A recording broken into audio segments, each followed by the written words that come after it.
What's up, guys? Welcome back to the channel. We're going to take a look at the MSI Claw versus the Steam Deck. Steam Deck OLED to be specific, but very similar performance to the LCD. It's going to focus on 5 in-game benchmarks for some performance consistency that we'll take a look at between these devices. I did the same on the Ally. There's a video on the channel doing that as well. But the Steam Deck always surprises me at just how good it runs so many games, and Valve's done a great job smoothing this device out the past couple of years, and the performance we get for the TDP and the price and all that is still really good. So this is an interesting one to take a look at with the newest kid on the block, the MSI Claw, and the Steam Deck up there, the Steam Deck OLED, running these 5 games. Now, spec-wise, I'll throw this up for you to take a look at, but I have the $550 version of the OLED versus the $750 version of the MSI Claw, so a $200 difference between these two. And of course, the older Zen 2 4-core on the Steam Deck and the newer Intel Core Ultra 7 155H here with Intel Arc graphics, 8 cores versus 8 core of RDNA 2. Basically same RAM. Everything else here is kind of more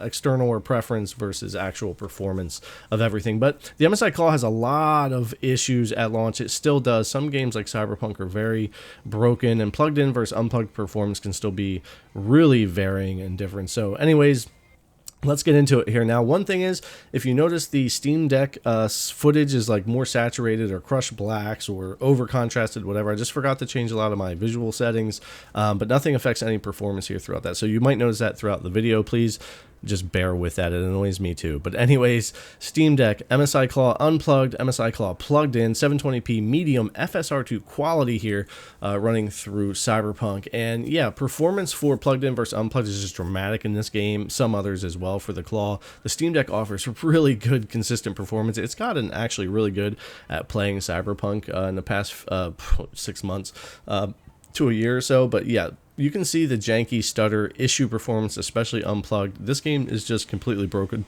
on the Claw, unfortunately, for all the other creators I know as well. But 51 versus 30 versus 45 when it comes to Cyberpunk. Now, if we switch over to XeSS, which is native to the Claw for Arc architecture versus FSR2 being native for Steam Deck for AMD, we'll actually see a better result for the Claw here versus the Deck as far as like what they benefit from. But still, the Claw just, they need to fix the issues, whether it be driver, BIOS. We still don't have VRAM options, the power balancing, all kinds of stuff with the Claw that seem to also be affecting Cyberpunk pretty dramatically. It is a worst case scenario, so keep that in mind here. But the Deck is definitely just going to beat the Claw when it comes to Cyberpunk here.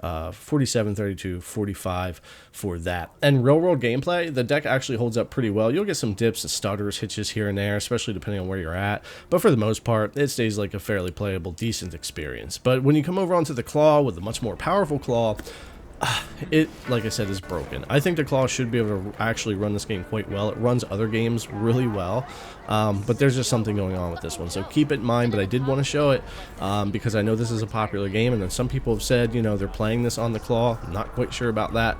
Most people I know are getting this experience. But anyways, going on to Far Cry 6. Now, this is one that runs a bit better, a little bit older title. The Claw handles it pretty well, and performance between plugged in and unplugged isn't near as dramatic, so that's pretty cool. But we do get some more hiccups, dips, whatever here as we go through this, versus the Steam Deck not really having too much of that. Again, the balanced out performance is pretty good here, and also the wattage we're having to use versus the temps and all of that.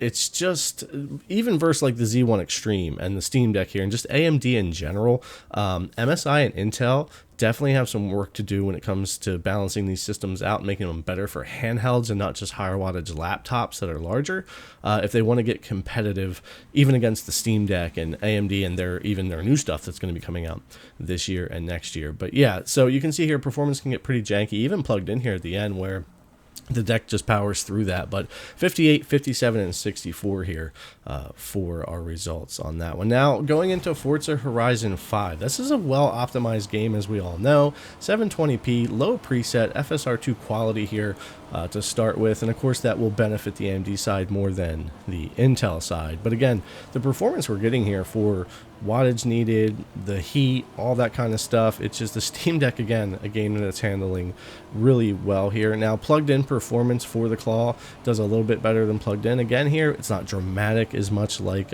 we would see on Cyberpunk, so that's fine. That's similar to the others. But look at Steam Deck, 64, 60, and 67 with FSR there. So it did pretty good and beat the unplugged Claw on those settings.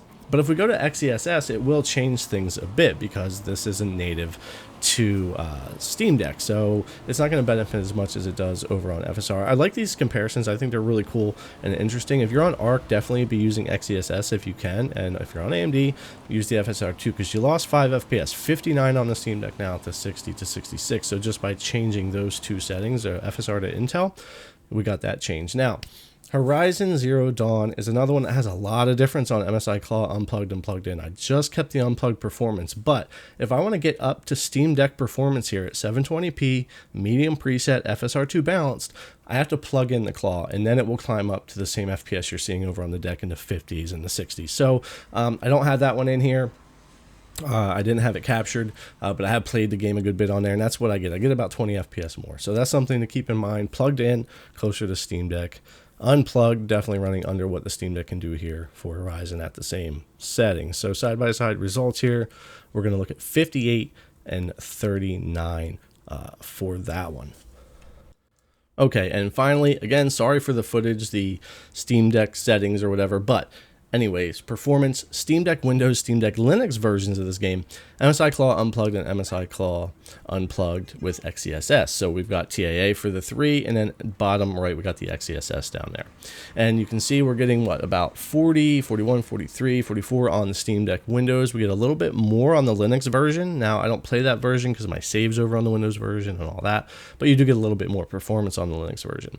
But the MSI Claw, both unplugged for native TAA and for XeSS, is performing pretty well in this game. And it was another title that did pretty decent. You see a definite boost here, though, with XeSS. I really enjoy XeSS on the ARC architecture. I hope they work on this MSI Claw because there's a lot of things that I'm really enjoying about it, and XeSS is one of them. It's usually better picture quality than FSR. It works really well. I can go to balanced performance, have it still look really good, and get a benefit from it. But all the other issues kind of take away from some of the fun of these features and stuff that Intel has. So hopefully we're working on that. But yeah, we do get a benefit there. All in all, this game's running pretty well on both of these platforms.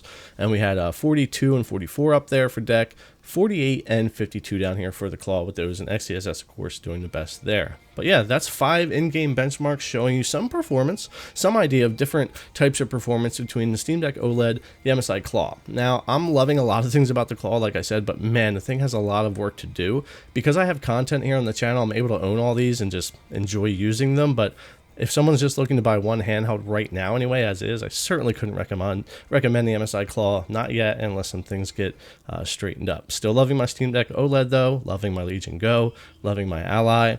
I love messing with the MSI Claw, but it's at the bottom of the list for being able to recommend it.